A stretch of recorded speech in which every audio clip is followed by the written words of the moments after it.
So the Supreme Court just granted review to a new case. This case attempts to build off of a prior unanimous decision issued by the Supreme Court, which impacts our rights to prevent the unlawful search and seizure of firearms within our home without a warrant. Again, a critical case that the Supreme Court will now be reviewing.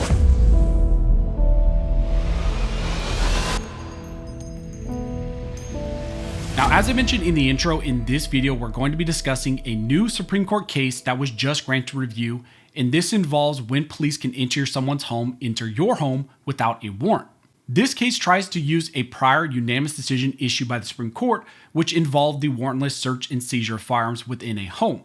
This new challenge pending in front of the Supreme Court, which was just granting review, is the Case versus Montana challenge.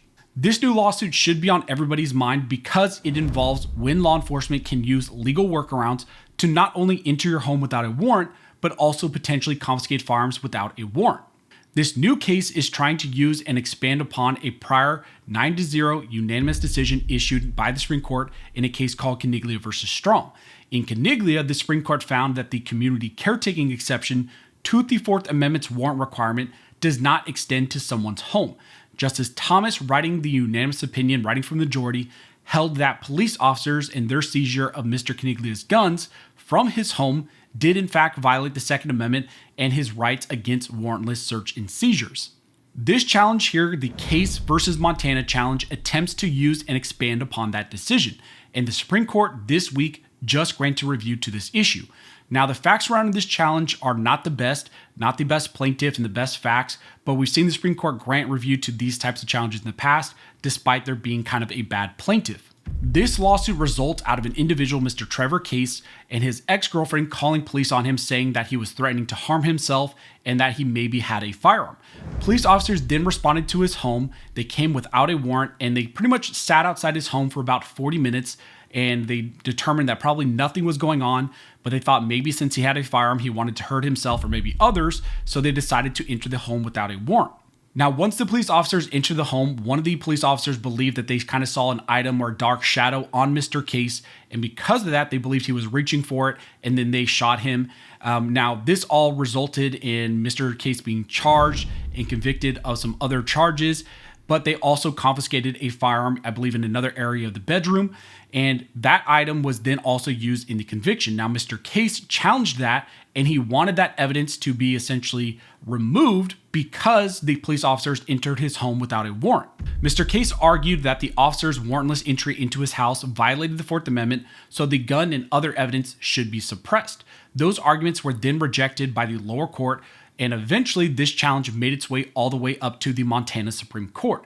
The Montana Supreme Court later affirmed the denial of his motion to suppress, so they believed that they could use the evidence, but it was kind of a split decision, 4-3 decision, that went against Mr. Case. So there were judges on the Montana Supreme Court that wanted to side with him. The Montana Supreme Court adopted a standard that requires police have objectively reasonable beliefs that there is an emergency before aiding someone without a warrant. This standard is substantially less than a showing of actual probable cause, and that is kind of the part of the dispute. Should they have to have probable cause to enter the home without a warrant, or is something like objectively reasonable beliefs enough to enter the home without a warrant? He argues that the holding here by the Montana Supreme Court conflicts with other decisions out of the 2nd Circuit, 11th Circuit, the DC Circuit Court, and also the Supreme Court's decision in Caniglia. Mr. Case also argues that there was no exigent circumstance for the enter of his home. He argues that the police officers sat outside his home for over 40 minutes before they decided to actually enter without the warrant, and so they could not argue that there was an emergency situation if they sat outside his home for 40 plus minutes. And a lot of this revolves around a prior unanimous decision by the Supreme Court, that 9-0 decision in the case Caniglia versus Strom.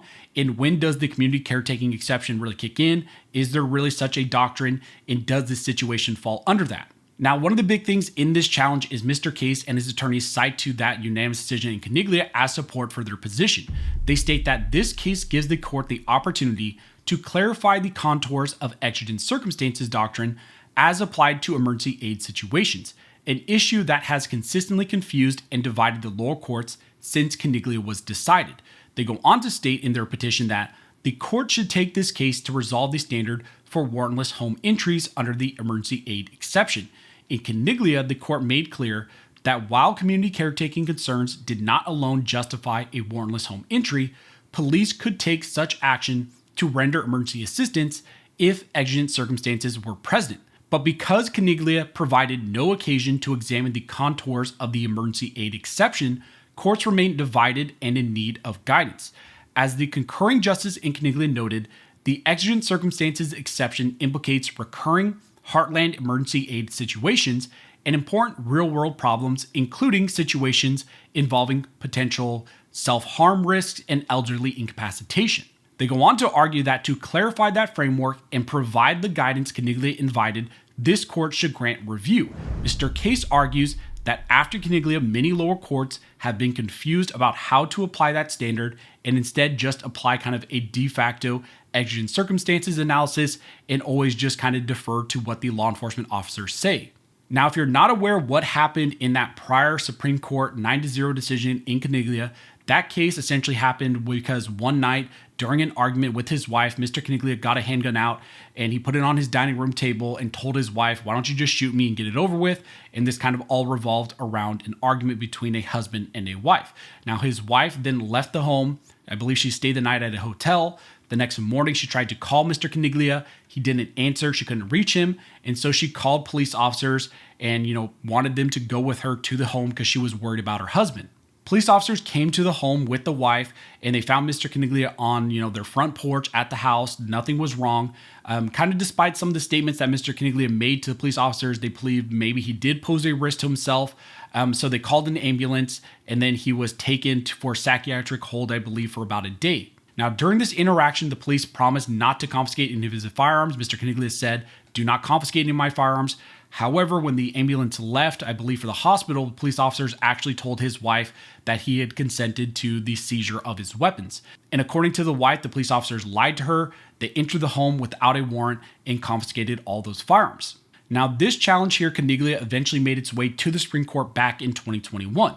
And on review, the Supreme Court issued a very rare 9-0 unanimous decision in favor of Mr. Caniglia.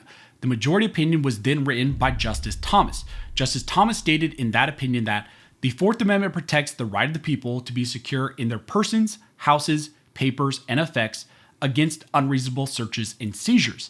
The very core of this guarantee is the right of a man to retreat into his home and there be free from unreasonable governmental intrusions.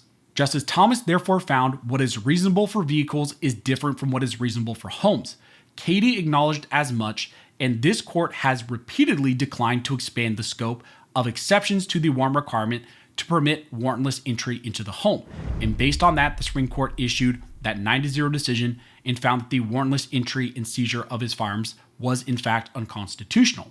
Now, the Supreme Court has not considered this type of circumstance when police may enter a home and what contours really apply to the Caniglia case. They have not addressed this since 2021, but now the Supreme Court will step back into this issue and decide if they want to expand upon or clarify Caniglia. The Supreme Court has now granted review to this case, and this is important because it deals with your protections against the search and seizure of firearms potentially in your home without a warrant. There are plenty of real-world examples of this type of event happening in these type of interactions with law enforcement. It doesn't happen to just individuals like Mr. Case or Mr. Caniglia, but it happens to a lot of people, especially in red flag law states. The Supreme Court now has an opportunity to clarify or expand upon that decision, that 9-0 decision in Caniglia, and they can essentially have a lot of downstream impacts and implications for the protections that we all have against police officers and when they can enter our homes under warrantless situations, when can they, come under these community caretaking exceptions or these exigent circumstances. And the Supreme Court is potentially going to clarify when does that apply or does it not apply at all. This is a case we're going to be watching closely to see how the Supreme Court handles this issue and if they're going to expand upon that decision in Caniglia. So that's what's going on in this critical case. The Supreme Court has granted review, and as we get more information, I will let you guys know. But as always, thank you all for watching. Don't forget to like, comment, and subscribe.